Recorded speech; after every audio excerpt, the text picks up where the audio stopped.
Welcome back to However, Today's episode opens with the completion of an action item. That's right. According to Jess, the JCPOA, or Iran nuclear deal, has something in common with Eric Trump. A legitimate case for pulling out. Indeed it does. But you did ask for receipts, so I am bringing them. Plus, after digging into this action item, I'm actually more convinced pulling out was justified. Just hear me out. I might argue that had we stayed in the JCPOA, we would have been facing this quite a much sooner. And then attempt number 3 on President Trump's life. And this time, conspiracy theories started circulating before that one guy even finished his salad. So we red team a few of the gems, but mostly reconcile them to the dark webs from whence they came. However, if we missed anything, please let us know. Occam's razor-wise, it doesn't require a lot of conspirators. Same way they got Jeffrey Epstein to kill himself. Oh, we're not going down that tangent. And then Tucker Carlson, the man who could wear a bow tie, and somehow that was the least punchable thing about him.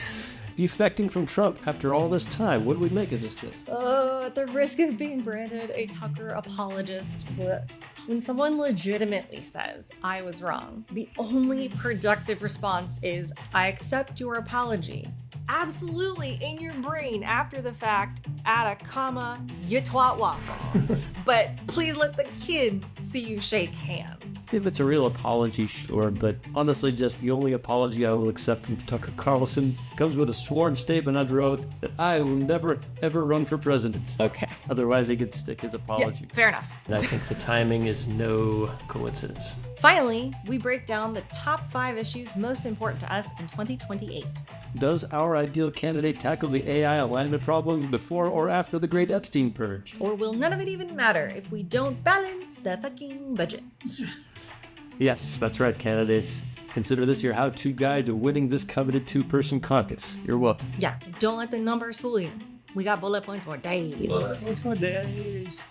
Hi, I'm Jess. And I'm Jack Brett. We're neurodivergent besties on either side of political center. Join us as we inexpertly debate and fact-check our way to some kind of agreement. Or at least an understandment. Let's get into it.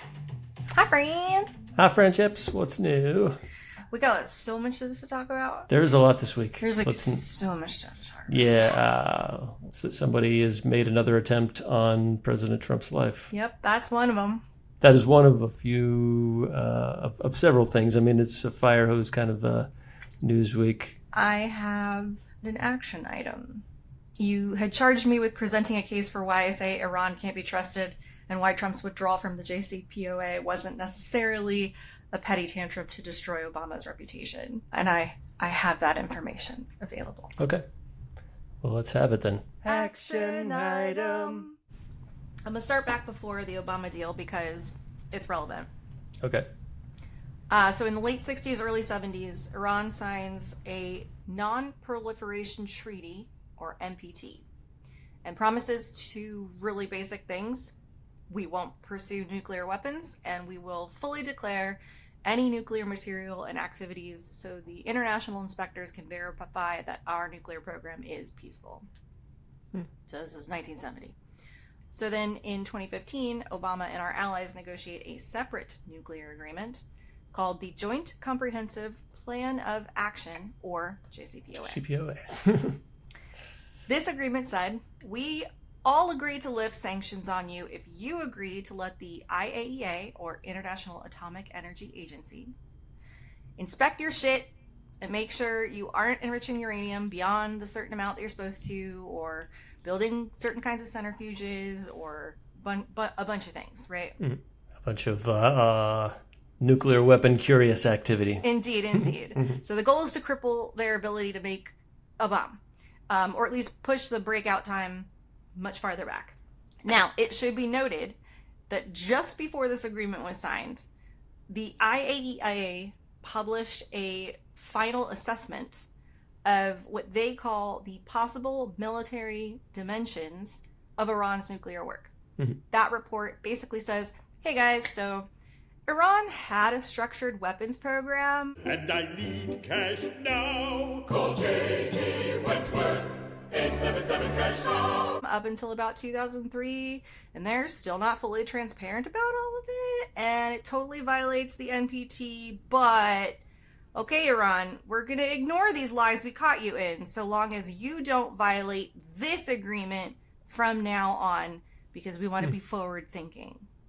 2016 to early 2018, the IAEA issues report after report saying, good to go, we're tracking the stockpiles, Iran's living within the lines. And that's where the trust but verify slogan that you used the last time comes in. My rebuttal was, trust but verify doesn't work when you can't verify what you don't know exists, and that they were doing things under the radar. To which you replied, you'd love for me to demonstrate my claim. So 2018, Israeli intelligence breaks into a warehouse in Tehran and walks out with what will heretofore be referred to as the Atomic Archive. The Atomic Archive is tens of thousands of pages of discs and things of that nature of Iran's old bomb program. Warhead designs, test data, maps of facilities, bunch of shit. The thing is, merely owning your old bomb research isn't technically banned by the JCPOA legalese. The knowledge is not a violation of the agreement, just putting that knowledge into practice. Yes, but the archive did two things that matter. First, it proved Iran had never told the full truth about the scope and organization of its weapons program, even when the IAEA was supposedly wrapping that investigation up. Second, and way more important, there were named and mapped sites that the inspectors had never been told about. So when the IAEA finally went to some of those places a year or two later, they found traces of man-made processed uranium in the dirt. And these are all at sites Iran never declared, even though they were obligated to based on this agreement. So they eventually concluded that there had been nuclear material and equipment there as late as 2018, and Iran had no credible explanation for this. So given all of this, here's why some people, including Trump, saw the JCPOA as too forgiving and way too short-term. There were three main criticisms. The first was the sunset clauses. Those expiration dates didn't just end the sanctions and that's it. They ended the legal limits on Iran's nuclear capacity, period. So basically, if Iran had done everything perfectly well, all they would have had to have done was run out the clock, and then if they never got caught doing anything, then they eventually get to legally install advanced centrifuges and enrich uranium however the fuck they want with the UN stamp of approval. They could become a nuclear state, no problem. Is how I'm interpreting it. Okay. The second one was their ballistic missile capability. Nothing in the JCPOA said anything about ballistic missiles. And separating the bomb fuel from the delivery system seems kind of like dumb. Doesn't really make sense. So that was one of the criticisms, was that it was not included in the JCPOA as a thing among the things that we are allowed to inspect. And then the third was the time delay on inspections. So on paper, the access the inspectors had under this deal was genuinely aggressive for the places we knew about. But if we discovered a new place we wanted to inspect, Iran had 24 days to comply with a request for access. And that's plenty of time to remove as many incriminating things as you want. And the idea was that Trump wanted it to be that we should be able to go in without delay. So that's the context for Trump's fix it or nix it proposal. He tells Iran and our allies, we'll keep waiving the sanctions only if you fix these three things. And so that's the deal that Trump had proposed? Yes. As a replacement for the JCPOA? Correct. And that's the deal that he tried to get the rest of the people involved in the JCPOA to adjust to that. Okay. Now, obviously, Europe and Iran both said no. So when the waivers came up for renewal in 2018 and the Iranians basically flipped us the bird, Trump let them lapse, is what happened. There were waivers in place that he had to personally renew with an executive order or whatever it is. And since they didn't want to renew the deal under the new terms, which were objectively much better for us and the rest of the world, he did not renew the waivers that lifted the sanctions, and so the sanctions were replaced. sanctions were replaced, but like the inspections ceased, right? Like we had no authority to go in and inspect their stockpiles anymore, right? So We still did. We didn't know. The IAEA still did, and they did do that. That's how they found out about all the undisclosed locations. Once they investigated all this material. But obviously, they're not really obligated to comply anymore. right. I guess where my brain is hurting is when it became clear that our EU allies and Iran itself wasn't going to go along with this new deal that Trump was proposing.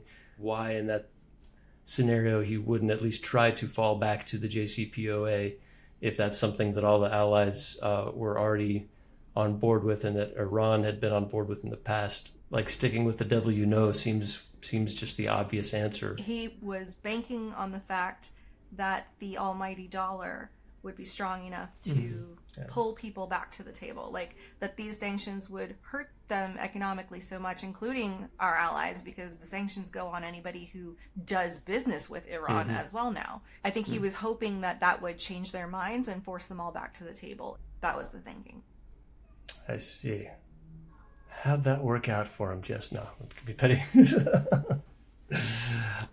Not too well. I really wish the rest of the countries would have followed suit. You think that would have been more powerful? I just put myself in his shoes, and I see if I'm faced with these decisions. I think that's a good call to make, to try to force them to come back to the table, because the deal as it stands right now, especially because there's all these places we don't know about, basically doesn't matter anymore. Like, we need to have these other things in place. The sanctions are what keep them from getting the things they need to make the bomb. Better to remove the resources for them to make the bomb than trust that they're going to, for the third time, totally behave. Yeah, I can understand the logic for how you would have made that decision at the time. In hindsight, though, absolutely you would not have made that decision, right? Yes, I would have made that decision in hindsight. Even though they have gotten much more enriched, presumably as a result of whatever course of action was taken back then. Presumably, as a result of that, maybe. But I still think I might have made it even in hindsight, because knowing that they're not honest and that they are likely doing these things anyways while also getting all the resources, I would maybe choose to cut off their resources so at least something has hindered their progress. I might argue that had we stayed in the JCPOA, we would have been facing this quite a much sooner. Because they would have enriched that much faster, like with... Because they had more resources to do so. Because their money would spend in other economies, and the chances of their attaining an unacceptable level of enrichment are really no different with or without the JCPOA, because the bottom line is we cannot trust these people. Yes, exactly. But like, if I am Prime Minister of the UK right now, or if I am the Canadian Prime Minister, I'm thinking I cannot trust the United States of America under this person, and I need to figure it out for myself. I need to draw like new economic relationships, and I basically need to trade around this very unstable entity that is the United States economy. Yep. And I wonder if any other president had been involved, if they might have chosen differently. Yeah, that is a consideration. Is it just because you're Trump that they're not doing it? And it might be, and that is a consequence of having elected this doofy McDipshit. All right, so that action item is taken care of. I have a correction. What is it? In our round 2 chat about reparations, I mentioned that the income tax was supposed to go away after World War I. That is inaccurate.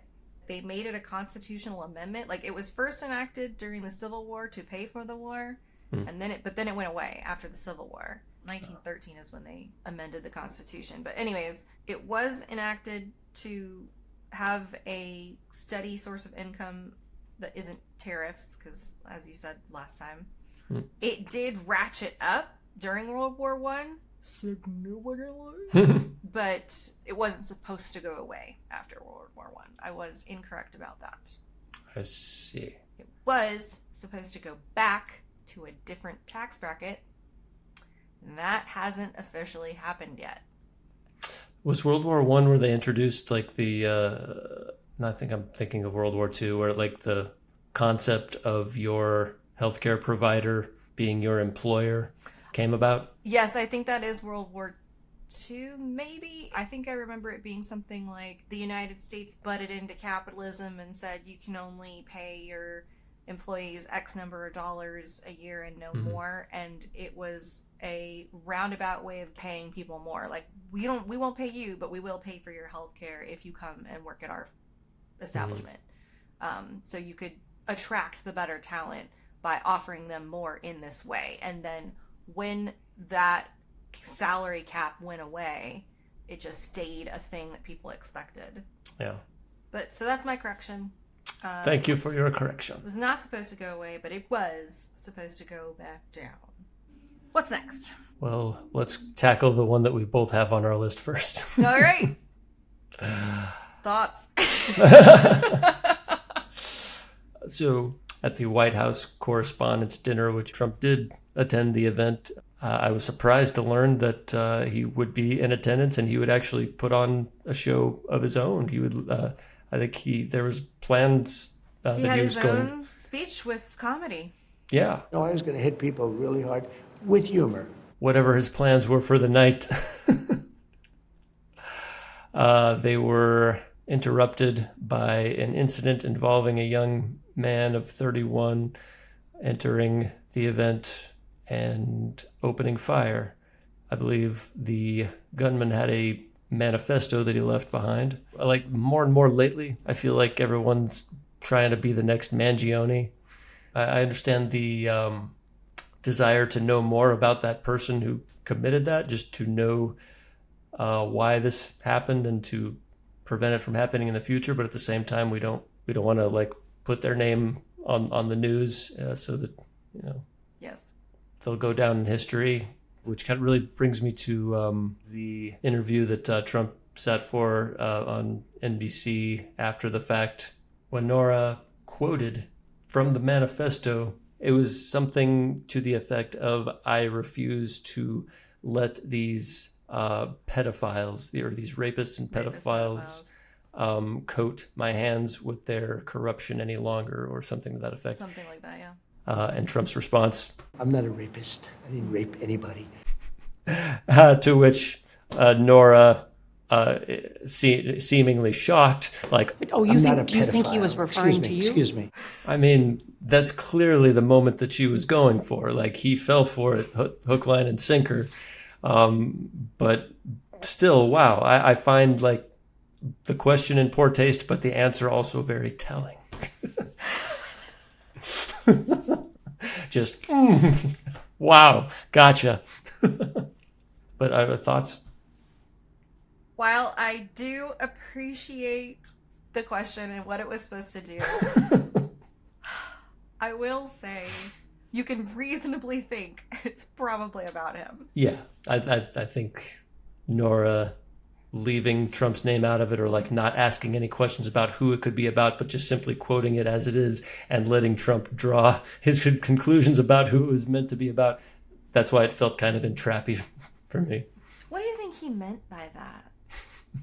I would say that I'm not even certain that now, even if you didn't say his name and didn't say the manifesto, just the sheer fact that half the country would consider you to be a hero could be a motivation. I think, yeah, there's a problem with young men, not only in America, but like they're just being sort of out-competed by their female counterparts all over the world, in education and work opportunities, relationships.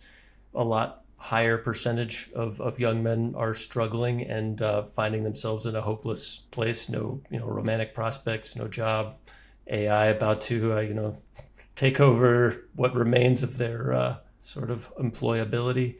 And many of them come to the conclusion that, well, I could be a Luigi Mangione. I can. This is a way that I can give my life meaning. I can at least go down as a martyr, rather than live as a loser. Mm-hmm. Yep. This is why I will die on the hill that gun violence is a mental health issue, not a gun control issue. So, like... Hold on. I know that people roll their eyes when that gets said. You don't, but people do. Yeah. I think not hearing people out when they say that is a travesty. Hear those people out. Yeah. Continue. The thing is, the United States is not alone when it comes to young men who are struggling, young men who are facing severe depression. What we do lead the world with is young men who are struggling and have access to a lot of firepower. And that is what I think is responsible for our country's higher rate of mass shootings. I would argue that if you solved the mental health, you wouldn't have to solve the second one. But then in the meanwhile, we could really reduce the body count by solving the gun control one too, right? Or first, like even I mean, since Jack Brett, do you want to go down this rabbit hole right now? I certainly don't, but I want to make. You open the can. I mean, I did open the can. You are the one that announced your position on gun control. That is absolutely that is fair. I might argue we do the same thing with reparations and save it for the next time or another time, and there is no time limit on the conversation. Okay, consider it shelved. But we do need to have that discussion. Yes, because I have thoughts and you have thoughts, and we haven't revisited those, I think, since we've been in this medium. Yeah. However, have you encountered the conspiracy theory that it was staged? Yes, and I saw a headline that said like conspiracy theories are flying about this. Maybe you can correct me on the nature of the conspiracy theory. My first thought was, well, midterms coming up, historically low approval rating, lots of new things to joke about, including his head and ass policy in Iran, in the correspondents' dinners that took place during Trump 1.0. Well, anytime one of these things happened, there were so many bad headlines in the news that comedians would have a field day with. Like, there's even more reason to make fun of him now than there was, when all it was the birther movement. So, of course, he does not want this correspondence dinner to happen. He does not want the viral clips circulating around the news for the next few weeks that shit all over him. And so he, because billionaire connections, was able to get some 31-year-old, maybe get one of his goons, his fixers, to pressure this person, like by threatening to expose some secret. It's like either you live as a known kitty fucker or you go open gunfire at this gala event. Not out of the realm of possibility. And I feel like Occam's razor wise, it doesn't require a lot of conspirators. Same way they got Jeffrey Epstein to kill himself. Mm-hmm. Oh, we're not going down that tangent. My bad. That was me. Anyway, so that is the conspiracy theory that formed in my brain when I heard that there was a conspiracy theory, but maybe you know of a different version. My favorite one is it's so that he can get public funds to build and finish the ballroom. I mean, that would track with his statements since the incident. I didn't want to say this, but we need the ballroom. And like Todd Blanche's statements, like everybody is talking about the ballroom and how that would have, the venue would have prevented this incident. I don't know. Have you seen the memes? No. Oh, of course you haven't. Because you don't have social media. Nope. So one of the memes is president after another attempt, and I haven't seen SpongeBob, but it's a SpongeBob meme where SpongeBob is very clearly in that dramatic "I'm dying" posture, and he says, "I need a ballroom."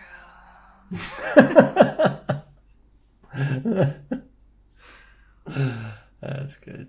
There's another one that says, I don't think this was staged in the way people are saying exactly, but I do think I should probably go see if there are any big bets placed on Polymarket on gunfire at the White House Correspondents Dinner in the last 2 hours. That's Just sad. I hate that that's funny.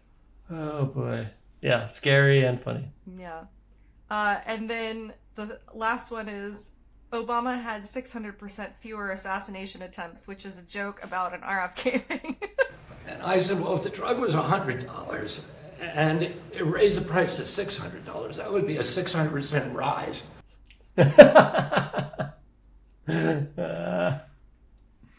That's right. He did a weird math this week. He did an interesting math. Adjacent, it's a Babylon Bee thing, and it says, Trump and Omar argue over whether it's 2 Corinthians or 11 Corinthians. Do you think it was staged? No. I think more evidence is needed. Like, we do have the, if you want to call it an advantage of the shooter having survived. I don't know if that means we'll actually get his story or if I think his story will match the manifesto or whatever. Yeah, I think if it was staged, that dude would have died. There's that. There's also the fact that, like, if it was staged as an inside job by someone from the Trump team, like, to give him a political advantage, I think if that were the case, the manifesto would not accuse anybody of being a kitty fucker. Yeah, probably leave that one out. It would probably just say some vague shit about authoritarianism and he's a Nazi and... Yeah. Mm-hmm. Did you see the one guy who just kept on eating? Oh, I love that guy. It's like, what?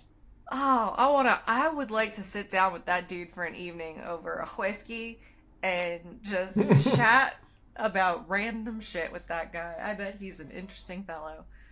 Was it just like, well, I've had a good run. If it's my time, it's my time. Or is it like, God, this is some really good salad. I just cannot stop this experience for anything. The only thing I can think is, of all the places where security is, this is going to be the one where it is the most. So, like, if they can't save him, it might as well just sit there and eat his dessert or whatever it was. I think it was a salad.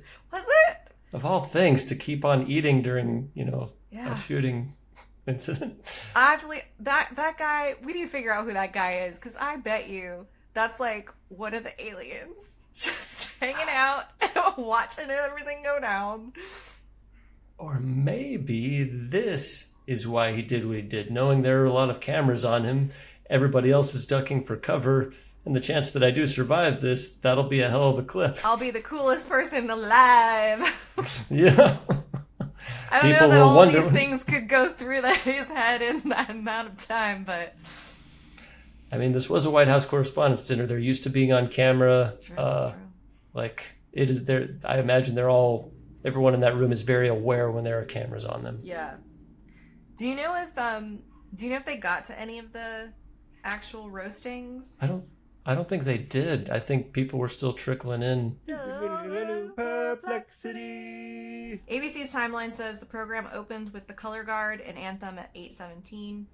The confirmed pre-shooting speaking slot was Wei Zhejiang. Okay, so nobody got to get their licks in yet. Uh-huh. And that is interesting. That would be a data argument. point that, yeah. Yeah, I think ours is stronger. I mean, I think there's a compelling case to be made either way. I mean, like, a lone crazy gunman is certainly an MO that we have seen more than once in this country. Yeah, I think it's best to accept the official version of events that this was not an inside job or a conspiracy in any way. This was simply a lone gunman with something to prove, and the timing was purely coincidental. I think the same. I'm willing to hear people's perspective, but if it doesn't cover the plot holes we've just dug, I'm gonna need better evidence. And we will welcome it if welcome it disproves our IDP. conclusion, because, yeah, we're all about following the evidence and thinking strategies like Occam's razor and the like. Yeah, and hopefully we'll know more in the days to come. What else did you have on your list? I wanted to mention briefly that Tucker Carlson said something on his podcast, The Tucker Carlson Show, last week, indicating regret for having voted for Trump. The exact quote is, we'll be tormented by it for a long time. I will be, and I want to say I'm sorry for misleading people. It was not intentional, and that's all I'll say. Carlson acknowledged shared responsibility for Trump's policies, stating in very small ways, but in real ways, you and me and millions of people like us, he's talking to his brother at the time who was on the show, are the reason this is happening right now. He emphasized self-reflection, saying it's insufficient to simply change one's mind without owning the role in electing Trump. This came after Carlson campaigned for Trump in 2024, but later called the Iran war absolutely disgusting and evil. I mean, first thought in my mind is like, why now? We knew how he felt when he was refusing to state in unequivocal terms that Trump had lost the 2020 election, and was like, even though he was texting behind the scenes that this guy is crazy and this lunatic conspiracy theory shit needs to stop, or something to that effect. He clearly did not believe what he was rattling off to his audiences back then. And yet he still said it. So like the idea that it was not intentional. I mean, of course it was intentional. I'm going to speculate, and I may wind up cutting this out. If I was going to put myself in that situation, I might argue that it wasn't intentional to do the misleading. He's sad that he misled them, but he was also misled. Like, just because he didn't agree that the 2020 election was stolen doesn't mean he didn't absolutely agree with a lot of the things that Trump said. One of the things Trump said was no more wars, and now we're in a war. So I can understand why that might be the dividing line that makes you want to apologize, perhaps. I just think he voted for him and carried the torch for him because he genuinely thought he would do these things, and he has not done the two things that pretty much everyone really was hoping would at least be the case, which was the Epstein files and no more wars. Yeah. How'd that work out for you?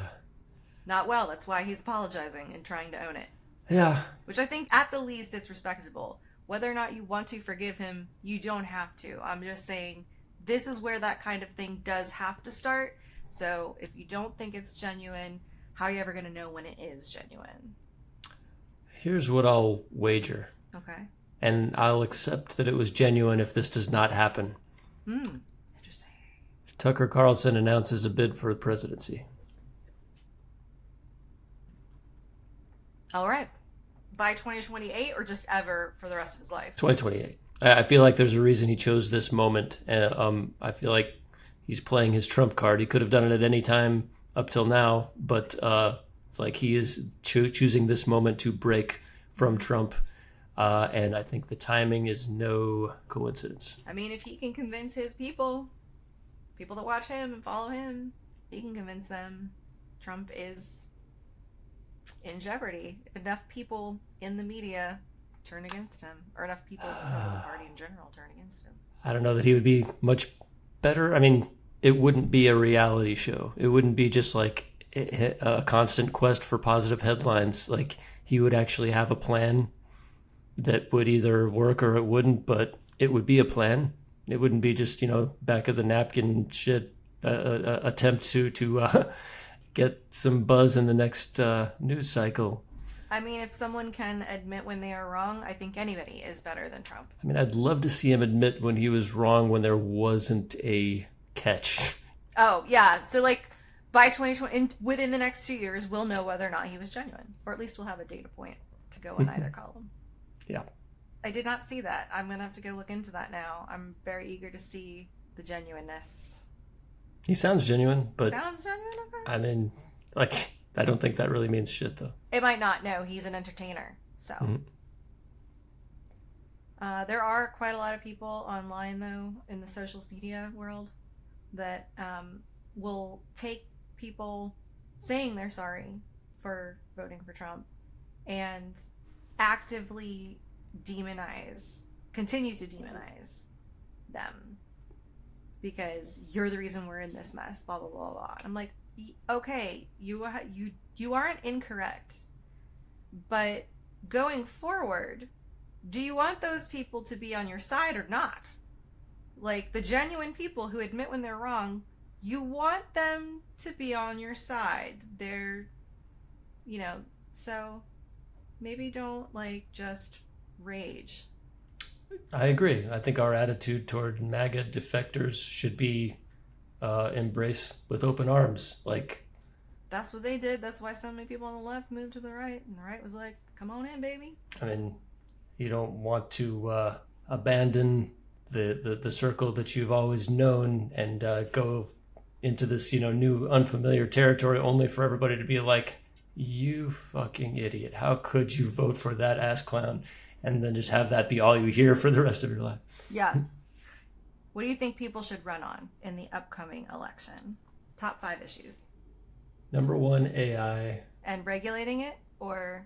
Regulating it and how to coexist with it. People are concerned that their skill set will not command the sort of money that it does today. Layoffs due to AI, or at least reportedly due to AI, are already happening. While everybody is in this state of sort of panic or consternation about being laid off, I think mental health at large does not benefit from this consternation. And yet I think that overall AI should not be seen as a bad thing. I think it is a invaluable tool that even as a web developer, now that it exists, it has become such a boon to my workflow. I can offload mental tasks and get more done in a given day. And that has happened in your industry as well. Like, your team is able to do all this creative work. The same is true of just about any industry you can imagine.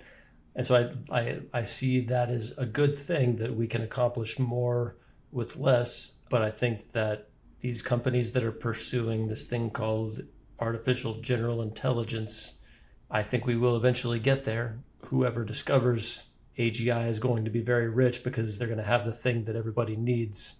And so it'll be a handful of people who are the richest people in the world because, they make the thing that literally everybody needs to run their businesses. Or be the 1% of the 1%. Yes. And that will create such a wealth imbalance that will end in one of two ways: heads on spikes and us redistributing their riches among ourselves that way, or them coming up with a way that the rising tide lifts all boats.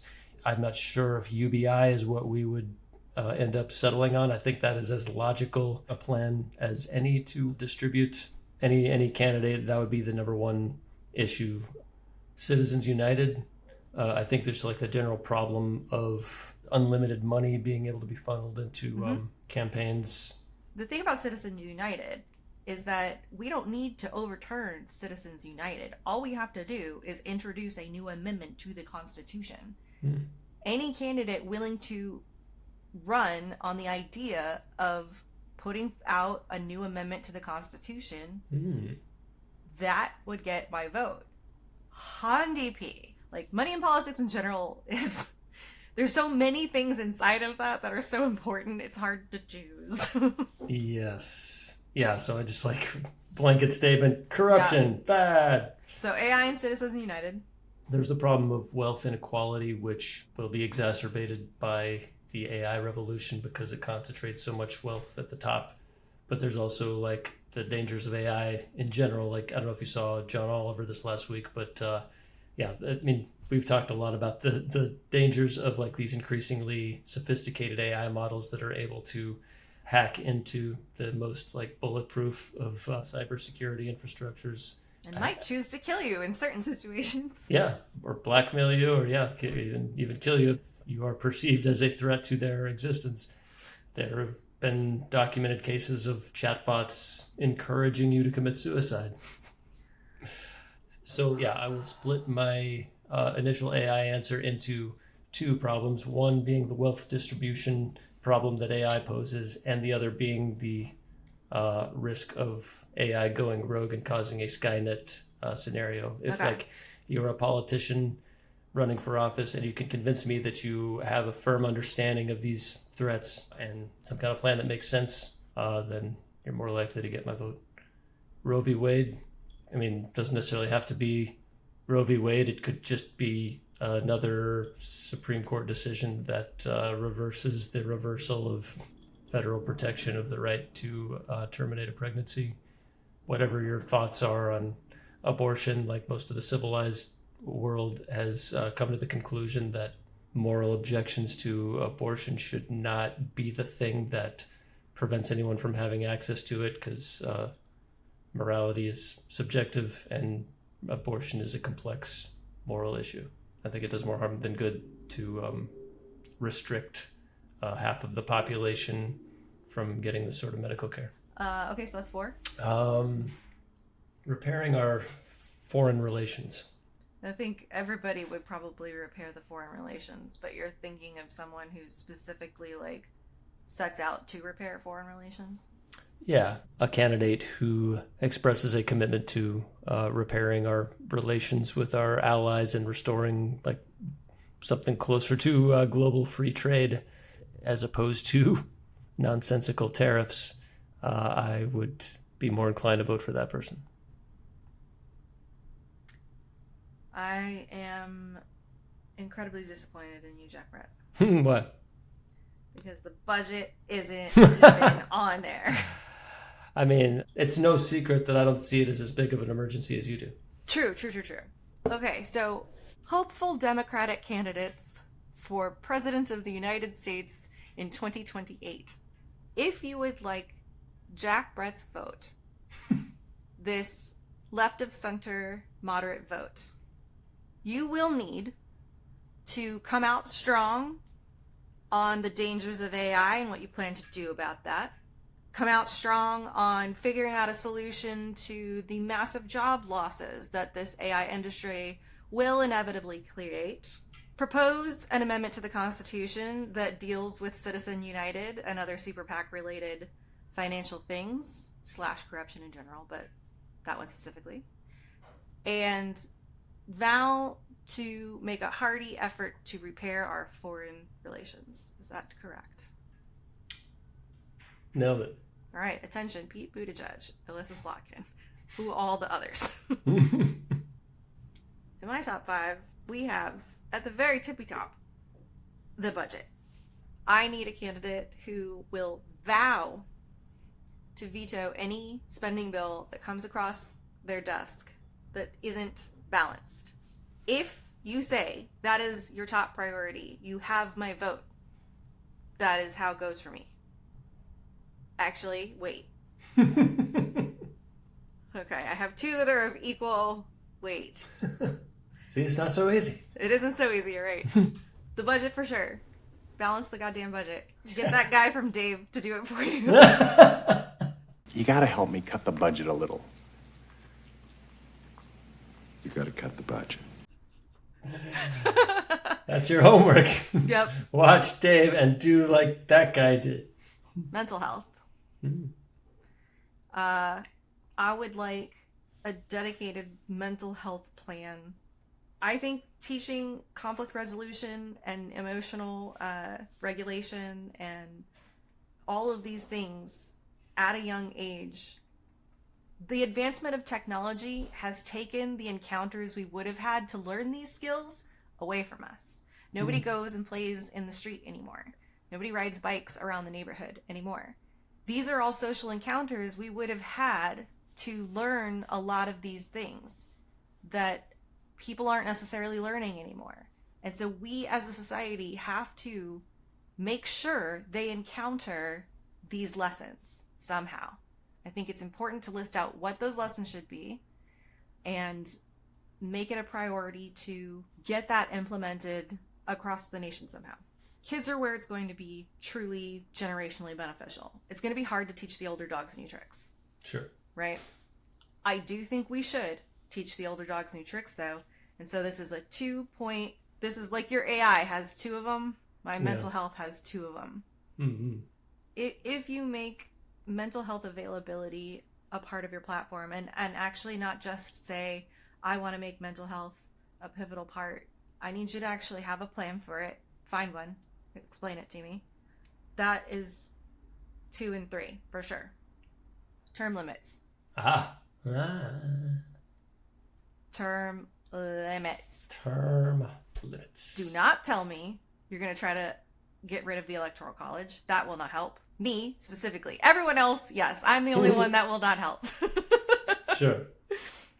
Term limits are a thing. Oh, wait. No, because I want someone to implement my plan for the Supreme Court insofar as, like, we write a new law to the Constitution that says the Supreme Court no longer serves life sentences. They have a rotating system, and every 3 years the next person's up, and you can just appoint them again or appoint a new one. Like the Fed governors. Mm-hmm. While you were talking, I changed a couple of my... Oh, yeah? Or, well, I think, I don't know which one I want to replace with it, but regulation of social media companies. Like, that's the number one cause of, like, depression and suicide and body dysmorphia in young people. I think it constitutes a much larger threat than even overturning Roe v. Wade. So, hate to